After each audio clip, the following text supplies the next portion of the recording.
أنا عارفة إنه صعب، محتاجين نيجي على نفسنا شوية ولو لفترة لغاية ما نعرف نحدد السبب ونقفشه.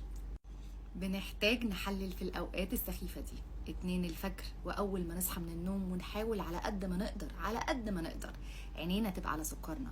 ده لو ما عندناش الإمكانيات إن احنا نجيب الجهاز اللي بيقيس السكر على طول حتى واحنا نايمين. 4 خطوات عشان نعرف نتعامل مع ظاهرة الفجر ونتجنب خالص ان احنا نصحى سكرنا عالي. اول حاجة، خد بالك قوي من وجبة العشاء، ما تاكلش فيها كارب كتير ولا دهون عشان ما تعليش السكر وانت نايم ومش واخد بالك، فتضيف على تأثير الهرمونات ويبقى سكرك عالي قوي. غير انك تبقى مركز في كمية وطبيعة الاكل اللي بتاكله في العشاء، بدره شوية. اعمل شوية رياضة قبل ما تنام، الرياضة هتساعد جسمك انه يبقى اكثر حساسية للانسولين، حتى لو بتاخد انسولين كمية بسيطة على العشاء هتفرق. رابع حاجة والاخيرة، استشير دكتورك على انك تزود جرعة القاعدي او تغير توقيته.